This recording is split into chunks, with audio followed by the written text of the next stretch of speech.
میں اس شخص کی مدد کرنے کو چلا، راستے مجھے ابو بکر ملے. یہ تو حدیث میں کئی دفعہ بیان کر چکا ہوں، اس میں سے کیا نکالنا ہے؟ عام مسلمان کے ذہن میں الجھن پیدا ہوگی. یہ جنگ صفین، یہ الجھنیں میرے بھائی اس وقت تک تھی جب تک کہ ان کو یہ چیزیں پتہ نہیں تھی. اب یہ جو آپ حدیث بخاری مسلم کی پیش کر رہے ہیں نا، ابو بکرہ والی، ایک ابو بکر ہے ایک ابو بکرہ والی، میں نے اس کو کئی ایک ویڈیوز میں ڈسکس کیا ہے. ان کو تو کنفیوژن تھی نا، انہوں نے غلط انٹرپریٹیشن سمجھی نا اس چیز کی کہ قاتل اور مقتول دونوں ہی دوست کی ہیں جب ایک مسلمان دوسرے کے اوپر تلوار سونتتا ہے. بالکل یہ بات ٹھیک ہے، یہ تو بخاری مسلم میں حدیث ہے. دیکھنا میرے بعد کافر نہ ہو جانا کہ ایک دوسرے کو قتل کرو. لیکن یہ تو تصویر کا ایک رخ ہے نا، تصویر کا دوسرا رخ یہ ہے، پک اینڈ چوز تو نہیں آپ نے کرنا. تصویر کا دوسرا رخ یہ ہے کہ قرآن میں آیا کہ جب مسلمانوں کا گروہ باغی ہو جائے تو اس سے قتال کرو یہاں تک کہ وہ حق پر آمادہ ہو جائے. قرآن ہمیں یہ کہہ رہا ہے کہ اگر مسلمان بھی بغاوت اختیار کریں تو آپ نے آرمڈ کنفلکٹ کرنا ہے اور اس کے فتنے کو کچلنا ہے. اب آپ اس بخاری مسلم کی حدیث کو لے کے قرآن کا رد کریں گے؟ نہیں، یہ حدیث اپنی جگہ درست ہے، قرآن کا فتویٰ اپنی جگہ درست ہے کہ اگر کوئی بغاوت کرے. حدیث جس قاتل اور مقتول کے بارے میں بات کر رہی ہے وہ ہے بغیر وجہ کے آپس میں لڑنا یا نہ حق ایک دوسرے کے ساتھ لڑنا. جب rate of the government challenge ہوگی تو پھر تو لڑا جائے گا. کیا حضرت ابو بکر صدیق نے جو منکرین زکوٰۃ کے خلاف تلوار اٹھائی ہے، کلمہ گو تو تھے، نمازیں بھی پڑھتے تھے. حضرت عمر نے کہا کہ یہ مسلمان تو ہیں نا، صرف زکوٰۃ کا انکار کیا ہے نا، باقی کام تو کر رہے ہیں، تو ہم ان کے ساتھ کمپرومائز کر لیتے ہیں وقتی طور پہ. تو حضرت ابو بکر نے کیا کہا کہ جس طرح نماز اللہ کا حق ہے نا، زکوٰۃ بھی مال میں اللہ کا حق ہے، اگر کوئی اس حق کو چھوڑے گا میں اس کے خلاف قتال کروں گا. تو اس وقت حضرت عمر یہ حدیث سناتے ہیں نا حضرت ابو بکر کو کہ بھی مسلمان کے خلاف تلوار اٹھا لے تو جنمی ہے، آپ اکیلے لڑیں، میں نہیں لڑوں گا. لیکن یہ نہیں ہوا. بخاری مسلم کے الفاظ ہیں کہ اللہ تعالیٰ نے ابو بکر کا سینہ کھول دیا تھا، یعنی ان کو زیادہ سینس آ گئی تھی کہ اس معاملے کو اس وقت ایڈریس کرنا ضروری ہے. اب رہ گئی جنگ جمل صفین نہروان. اس کے والے سے کچھ لوگ تو کنفیوژن کا شکار ہوئے ہیں، ظاہر ہے وہ تو دین کے مسئلوں میں لوگ کنفیوژن کا شکار ہوئے ہیں. حضرت عمر کے دور میں بھی صحیح مسلم شریف میں آیا کہ کتنے لوگ ابھی بھی متا کرتے تھے پیسے دے کے ایک رات کا نکاح. پھر حضرت عمر کو جب پتا چلا تو انہوں نے پابندی لگائی کہ یہ تو منسوخ ہو گیا تھا. اب آپ کہیں گے یہ کیسے ہو سکتا ہے؟ بھائی ہو سکتا ہے، کوئی انٹرنیٹ کا دور تھا، کوئی نبی الاسلام یا خلفائے راشدین نے یوٹیوب چینل بنائے ہوئے تھے کہ ریئل ٹائم ان کو ہر بندے کو ہر بات پہنچ رہی ہوتی تھی. نہیں، ایسے تو نہیں ہوتا تھا. انفارمیشن کا جو فلو آج ہے یہ پہلے اس طرح نہیں ہوا کرتا تھا. اس لیے آپ نے ان احادیث کو آج کے دور کے اعتبار سے نہیں سمجھنا. اس دور میں گیون سرکمسٹانسز میں کسی بندے کو کوئی بات پتا ہوتی تھی، کسی کو نہیں پتا ہوتی تھی. جسے پتا ہوتی تھی وہ اس کے مطابق عمل کرتا تھا، جسے نہیں پتا ہوتی تھی وہ پھر اپنا اجتہاد کر کے کسی چیز کے اوپر ایسا معاملہ کر لیتا تھا. اب یہ اس کا کام تھا، یہ حضرت علی سے بھی جا کے پوچھتا کہ بھئی علی تم مجھ سے زیادہ دین کے واقف ہو تو مجھے بتاؤ کہ یہ جو تم کام کر رہے ہو تو یہ کس چیز کے تحت کر رہے ہو. تو حضرت علی اس کو مسئلہ سمجھا دیتے. اگر میں آج مسئلہ سمجھا رہا ہوں تو حضرت علی بھی اسے بتا دیتے. تو ان بندوں کی باتیں کوئی حجت نہیں ہے، یہ بھی انسان تھے. ان بیچاروں کو جتنی انفارمیشن تھی اس کے مطابق انہوں نے کوئی رائے قائم کر لی، جو رائے غلط بھی ہو سکتی ہے، اور یہ تو یقیناً غلط ہے کیونکہ نبی الاسلام وہاں پہ کھڑے ہوئے ہیں. بخاری کی حدیث ہے 2812، عمار کو ایک باغی جماعت قتل کرے گی، عمار انہیں اللہ اور جنت کی طرف بلا رہے ہوں گے اور وہ جماعت جہنم کی طرف. نبی الاسلام تو اس جنگ کے بارے میں جنت اور جہنم کا فیصلہ کر رہے ہیں. تو اس کا مطلب ہے کہ حضور اس جنگ کے پیچھے کھڑے ہوئے ہیں انڈورس کرنے کے لیے. پھر بخاری مسلم کی حدیث ہے کہ خوارج کے خلاف وہ لوگ قتال کریں گے جو مخلوق کے بہترین لوگ ہوں گے، اور اے علی تمہیں اپنی نمازیں ان کے سامنے حقیر نظر آئیں گی. بخاری مسلم کے الفاظ ہیں، اتنی لمبی نمازیں پڑھیں گے لیکن دین سے نکل چکے ہوں گے. نمازیں لمبی پڑھ رہے ہیں، اللہ کے نبی کو مان رہے ہیں، قبلہ رخ نماز پڑھ رہے ہیں، لیکن خلیفہ وقت کے خلاف بغاوت کر کے امت کی مین سٹریم سے ہٹ گئے. ان کے خلاف مولا علی نے قتال کیا. تو اب یہ ساری چیزیں، تو یہ لمیٹڈ نالج ہونے کی وجہ سے اس طرح کے لوگ ایشوز اڈاپٹ کر لیتے ہیں. یہ بھی ہو سکتا ہے کسی کو پتا ہو تب بھی وہ غلط انٹرپریٹیشن کر لے، اس کے سمجھ میں فرق لگ جائے. ہر کوئی شخص اتنا بہادر نہیں ہوتا میرے بھائی، ذہن میں رکھیے گا. بعض اوقات انسان کی ول پاور اتنی کمزور ہوتی ہے کہ وہ کمزور سے تنکے سے بھی سہارا لے لیتا ہے. میں نے کئی دفعہ یہ حدیث بیان کی ہے، مسلم شریف میں ایک تابعی عبداللہ بن عمر کو یہ حدیث سناتا ہے کہ نبی علیہ السلام نے فرمایا کہ ہمیشہ ایسا ہوا ہے کہ جب کبھی کوئی پیغمبر آیا ہے اس کے ساتھ چند مخلص ساتھی ہوتے تھے جو تن من دھن لٹا دیتے تھے اس کی کاز کے لیے، لیکن پھر جب وہ لوگ دنیا سے رخصت ہونے لگتے تھے ان کے جانشین ایسے لوگ بن جاتے تھے، وہ ایسی چیزیں کرتے تھے کہ جس کا حکم نہیں دیا گیا ہوتا تھا، اور جس کا حکم دیا گیا ہوتا تھا وہ اس کے خلاف چلتے تھے۔ ایسے حکمران پھر جانشین بن جاتے تھے، انبیاء کی گدیوں پہ ایسے لوگ آ کے بیٹھ جاتے تھے، ممبروں پہ۔ تو ایسے لوگوں کے خلاف جو شخص اپنے ہاتھ سے قتال کرے وہ مومن ہے، جو اپنی زبان سے قتال کرے وہ بھی مومن ہے، اور جو اپنے دل سے قتال کرے وہ بھی مومن ہے، لیکن وہ سب سے کمزور درجہ ہے، ذالک اضعف الایمان۔ اب یہ حدیث ایک تابعی نے جب عبداللہ بن عمر کو سنائی، صحیح مسلم کے الفاظ ہیں، تو انہوں نے اس حدیث کو ماننے سے انکار کر دیا۔ اب کوئی چھوٹا بندہ ہے عبداللہ بن عمر؟ تو وہ تابعی کہنے لگا کہ میں نے یہ عبداللہ بن مسعود سے خود حدیث سنی ہوئی ہے۔ اب وہ بحث نہیں کرنا چاہ رہے تھے ان کے ساتھ۔ پھر اللہ کا کرنا کیا ہوا، کچھ عرصے بعد عبداللہ ابن مسعود تشریف لائے وہاں پہ مدینہ شریف میں، کیونکہ وہ تو کوفے میں شفٹ ہو گئے ہوئے تھے۔ تو عبداللہ بن عمر نے کہا کہ عبداللہ بن مسعود آئے، ہم ان کی عیادت کو جاتے ہیں، یا ان سے ملاقات کے لیے، ان سے زیارت کے لیے، وہ سینئر صحابی تھے، تو ظاہر عبداللہ بن عمر نہیں جانا تھا۔ تو وہ تابعی کہتے ہیں میں ان کے ساتھ ہو لیا، میں نے موقع کو غنیمت جانا، میں نے عبداللہ ابن مسعود سے کہا کہ حضرت آپ کو یاد ہے آپ نے مجھے ایک دفعہ ایک حدیث سنائی تھی۔ اب وہ بیسیکلی سنا رہے عبداللہ بن عمر کو تھے، کیونکہ انہوں نے اس حدیث کا انکار کیا ہوا تھا، تو انہوں نے وہ حدیث وہاں پہ ریپیٹ کی۔ تو عبداللہ ابن مسعود نے کہا کہ ہاں یہ میں نے بات خود نبی علیہ السلام سے سنی تھی۔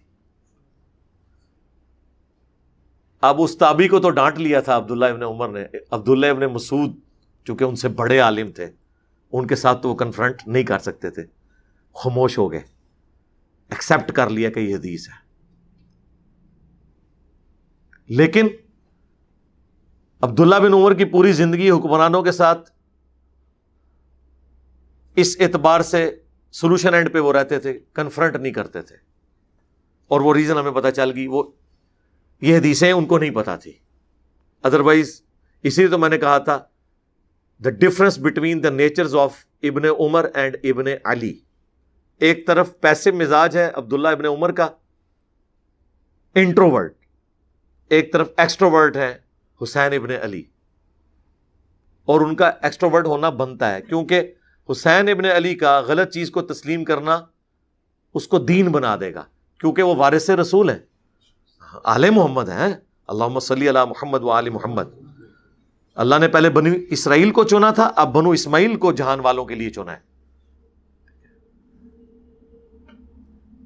تو حسین ابن علی نے کمپرومائز نہیں کیا، البتہ پھر المستدرک للحاکم میں ہے، مجموع الزوائد میں ہے، اپنی آخری عمر میں عبداللہ بن عمر پچھتاتے تھے، وہ کہتے تھے مجھے کوئی غم نہیں، میں نے کبھی نماز روزہ ان چیزوں میں کوئی سستی نہیں کی، البتہ مجھے یہ غم رہے گا کہ میں نے علی ابن ابی طالب کے ساتھ مل کر باغی گروہ کے خلاف قتال کیوں نہیں کیا۔ حضرت علی کی شہادت کے آلموسٹ 34 سال کے بعد 74 ہجری میں عبداللہ بن عمر کو یہ بات سمجھ آئی، جب خود اسی بنو امیہ نے جن کے ساتھ پوری زندگی وہ کمپرومائز کرتے رہے، حجاج ابن یوسف نے ان کے پاؤں میں نیزہ مروا دیا تھا، بخاری میں آتا ہے، پھر عیادت کے لیے بھی پہنچ گیا وہاں پہ، اور وہ شہید ہو گئے اسی زخم کے اندر۔ حضرت علی کے ساتھیوں کو جو اس وقت بات سمجھ آئی عبداللہ بن عمر کو حضرت علی کی شہادت کے 34 سال بعد سمجھ آئی۔ تو سر یہ لوگ تو شاہی کوئی نہیں ہے، عبداللہ بن عمر تو فقیہ صحابہ میں سے ہیں، ان کو اگر مرتے وقت بات سمجھ آ رہی ہے جو حضرت علی کے ساتھیوں کو ان کی زندگی میں سمجھ آئی ہے، تو اگر اس میں کسی بیچارے کو سمجھ نہیں آئی ہے تو یہ بیچارہ معذور ہے۔ ہم نے تو وہ دیکھنا ہے کہ نبی علیہ السلام نے کیا فرمایا، اور آج تو ہمارے پاس اتنا ڈیٹا موجود ہے قرآن و سنت کی فارم میں کہ ہم بڑی آسانی سے ڈیسائیڈ کر سکتے ہیں ماضی میں دیکھ کے کہ کہاں پر کس سے کون سا معاملہ مس ہینڈل ہوا۔ اس زمانے میں کسی کو ایمبیگوٹی ہو سکتی تھی، جناب آج آپ کے پولیٹیکل لیڈر کتنے جھوٹے وعدے کر کے آپ کو بت بنا رہے ہیں اس جدید دور کے اندر بھی، اور لوگ جینولی بلیو کرتے ہیں کہ یہ واقعی اس طرح ہے۔ میں پھر وہ نام نہیں لیتا، سارے اسی کیٹیگری میں آتے ہیں، ٹھیک ہے۔ مذہب کو یوز کر رہے ہوتے ہیں اپنی سیاست کو چمکانے کے لیے، ٹھیک ہے، جھوٹے وعدوں کو یوز کر رہے ہوتے ہیں۔ بعض تو رونا دھونا شروع کر دیتے ہیں پبلکلی تاکہ لوگ یقین کر لیں کہ یہ بالکل سچ بات بول رہے ہیں، اور اتنی جوش میں تقریریں کرتے ہیں، بندہ کہتا ہے یار کیا بات ہے جی۔ آج کے اس دور میں بھی لوگوں کو بت بنایا ہوا ہے پولیٹیکل لیڈرز نے، تو اس زمانے میں آپ سوچیں کہ کیا کچھ نہیں ہوتا ہوگا۔ شام کی جامع مسجد کے اندر جب حضرت عثمان غنی کا خون آلود کرتا جا کے لٹکا دیا جائے اور پورے اہل شام کو اس پہ آمادہ کیا جائے کہ حضرت عثمان مظلوماً شہید ہو گئے ہیں اور بدلہ ہم نے علی سے لینا ہے، جس بیچارے کا کوئی لینا دینا ہی نہیں ہے۔ حضرت علی کے دور میں تو حضرت عثمان شہید نہیں ہوئے تھے، حضرت عثمان تو اپنے دور میں خود شہید ہوئے تھے، حضرت علی تو ان کو بچانے والوں میں شامل تھے۔ ہزاروں صحابہ مدینے میں موجود ہیں، کوئی ان کی حفاظت کے لیے نہیں آیا کیونکہ نالاں تھے ان کی پالیسیز کی وجہ سے۔ حسن و حسین ان کے دروازے پہ پہرا دیتے رہے، اور یہ وہ روایتیں ہیں جو شیعہ بھی مانتے ہیں، صرف سنیوں کے ہاں نہیں ہے۔ جرم کس نے کیا؟ اور کھاتے میں حضرت علی کے فٹ ہو گیا اور ہزاروں لوگوں کی مت مار دی۔ جنگ صفین اسی وجہ سے ہوئی۔ اور یہ خون آلود کرتے اس زمانے میں جو لوگ لٹکا رہے تھے نا، آج بھی یہ چیزیں سوشل میڈیا کے اوپر کلپس کی فارم میں، پوسٹوں کی فارم میں، آج بھی پولیٹیکل لیڈر یہ خون آلود کرتے ہیں جو لٹکا رہے ہیں لوگوں کو دھوکہ دینے کے لیے۔ ایک ہی بات کے بارے میں مختلف پولیٹیکل لیڈرز کے مختلف ورژن آ جاتے ہیں، عام آدمی پاگل ہو جاتا ہے، یار میں کس کی بات سنوں کس کی نہ سنوں۔ اس زمانے میں تو پھر آپ سوچ سکتے ہیں انفارمیشن کی کمی کتنی تھی، تو لوگوں کو بت بنانا، پاگل بنانا، اپنے پیچھے لگا لینا آسان تھا۔ آج بھی اگر دنیاوی تعلیم نہ ہو، سوشل میڈیا نہ ہو، تو جو تھوڑا بہت لوگوں کے دماغ کھلے ہیں یہ بھی نہ کھلتے۔ سب سے بڑا ثبوت یہ ہے کہ پاکستان کے پولیٹیکل سسٹم میں اسٹیبلشمنٹ کی جو انوالومنٹ ہے، جو آج تک بہت کم لوگوں کو پتا تھی، آج ہر بچے کو پتا چل گئی ہے۔ ہمارے ماں باپ، ان کے ماں باپ بالکل اس حوالے سے زیرو تھے۔ اس زمانے میں کوئی لاکھوں میں ایک بندہ اس طرح کی بات کرتا تھا نا، تو لوگ کہتے تھے نہیں یہ تو غدار وطن ہے، ایسا نہیں ہوتا۔ اور آج بچہ یہ بات کر رہا ہے۔ الٹا جو یہ کام کرنے والے ہیں نا، وہ بھی کہہ رہے ہیں کہ ہمارا پالیٹکس سے کوئی تعلق نہیں، ہم نیوٹرل ہیں۔ تو پہلے آپ مانیں کہ آپ کے سارے بڑے، یہ جو ایوب خان سے لے کے پرویز مشرف تک، اور ایون بعد میں بھی جو یہ پنگے لیتے رہے ہیں، یہ غلط کرتے رہے ہیں، یہ مانیں۔ تو اتنے سالوں، 70 سال بعد اس قوم کو پتا چلا ہے کہ اس ملک کے ساتھ کیا ہوتا رہا ہے۔ اور یہ بھی اگر عمران خان صاحب حفظہ اللہ تعالی اس طرح نہ نکالے جاتے حکومت سے، تو ابھی بھی کئی لوگوں کو یہ بات نہ پتا چلتی۔ تو اس لیے معاملات بعض اوقات اس طریقے سے جذباتی طور پہ لوگوں کو ایکسپلائٹ کیا جاتا تھا اس زمانے میں بھی، آج بھی لوگ کر رہے ہیں۔ مذہبی پیشوا بھی آپ کے یہی کر رہے ہیں، نہیں کر رہے؟ آپ نے اپنے ملک میں کسی کو بدنام کرنا ہے، اسے آپ کہتے ہیں یہود و نصارہ کا ایجنٹ، یہ اسرائیل کو تسلیم کرنا چاہتا ہے، یہ انڈیا کا ایجنٹ ہے۔ اب کسی نے اس کی تحقیق نہیں کرنی، بس صرف مشہور کر دینا ہے، قوم اس کے پیچھے لگ پڑے گی۔ مولانا فضل الرحمان صاحب نے ایٹ لیسٹ اپنے ماننے والوں کو تو منوا لیا نا کہ عمران خان صاحب یہودیوں کے ایجنٹ ہیں۔ وہ بجائے چیختے رہے کہ میں اسرائیل کے خلاف بولتا ہوں، ٹھیک ہے جی، میں نے تو اسٹیبلشمنٹ سے پھڈا لے لیا اسرائیل کے تسلیم کرنے یا نہ کرنے کے اعتبار سے، وہ قسمیں اٹھائیں بے شک، لیکن جتنے لوگوں تک بات پہنچ چکی ہے وہ تو انہیں یہودی ایجنٹ مانیں گے۔ وہ کہیں گے تو ڈاکٹر سرار نے تو پہلے ہی بتا دیا تھا، ڈاکٹر سرار نے تو ویڈیو میں بتایا ہوا ہے عمران خان کے بارے میں، اس وقت 90s کے اندر جب ان کی شادی ہوئی تھی، وہ یہودیوں کی وہ اس فیملی کے ساتھ ان کا جب تعلق بن گیا، حکیم سعید صاحب نے تو کتاب میں لکھ دیا، اب وہ تو عمران خان صاحب کو قبر تک ہانٹ کر رہا ہے، ٹھیک ہے، ان کے لیے خطرناک ہوا ہے وہ تو بس. لیکن وہ تحقیق کسی نے نہیں کرنی یار، کسی کی اسیسمنٹ تھی. جب تک آپ کے پاس پراپر ثبوت نہ ہو آپ کسی کے بارے میں کوئی رائے قائم نہ کریں. اس طرح کسی مسلمان کلمہ گو اہل قبلہ کے اوپر پلیز اس طرح کے الزامات نہ لگائیں، اللہ سے ڈریں.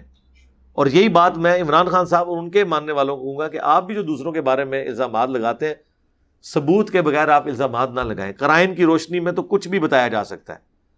یہ جو ایک فراڈ ہے نا، ایسٹ بیانڈ مینز، یہ دنیا میں ہر انسان کے اوپر بنایا جا سکتا ہے. یہ ایک ایسی چیز ہے کسی کے اوپر بالکل جو فیئر بھی ہونا اس کے اوپر بنایا جا سکتا ہے. ہر چیز نہیں کوئی ہوتا ہے. اب میرے پاس کروڑوں کی ملکیت کا مکان اور وہ چیزیں موجود ہیں، آپ کہیں گے جی آپ کی تو تنخواہ اتنی تھی. مجھے پتا ہے وہ کیسے ہوا ہے. میں نے جس زمانے میں خریدا وہ سستا تھا، اس وقت میرے والد صاحب نے مجھے کچھ پیسے دیے، اس وقت زمین میں نے لی 35,000 روپیہ مرلہ، آج وہ 10 لاکھ روپے مرلہ ہے. چند سالوں کے اندر وہ بڑھ گیا ریٹ. اب مجھے کہنے جی آپ کی تو پوری زندگی کی تنخواہ اتنی نہیں بنتی جتنے کا مکان کے آپ مالک ہیں. تو اب میں وہ کہاں سے وہ ساری چیزیں بتاؤں گا؟ کچھ چیزیں تو ریٹرن میں ہوں گی. اب ظاہر باپ بیٹے کو جب دیتا ہے تو وہ ضروری نہیں کہ بینک کے تھرو ٹرانزیکشن کرے، بائی ہینڈ بھی دیتا ہے. ان کے پاس اگر کوئی زیور ان کا اپنا موجود ہے تو مجھے دیں گے کہ یہ بیچ کے تو یار یہ پیسے لگا لو. اب مجھے بتائیں اس کی ریسپٹ میں نے سنبھال کے رکھی ہوئی ہوں گی. ابھی بھی کروڑوں کے کاروبار زبانی کلامی ہو رہے ہیں، کسی کے اوپر بھی آپ کو الزام لگا سکتے ہیں. جب تک ثابت نہ ہو آپ کوئی رائے قائم نہ کریں. ثابت اس نے کرنا ہوتا ہے جو الزام لگاتا ہے کہ ہاں، یہ نہیں کہ بادیوں نظر میں ایسا لگتا ہے. بادیوں نظر میں تو میرے بھائی کوئی بندہ نہیں بچے گا، یہ میں آپ کو بتا دوں. جوڈیشری اس کے اوپر چلتی ہے کہ آپ چیز ثابت کریں. اگر ثابت نہیں کر سکتے اللہ خود بدلہ لے گا، دنیا میں مکافات عمل کے ذریعے، آخرت میں عذاب کے ذریعے. آپ بری ذمہ ہیں اس حوالے سے.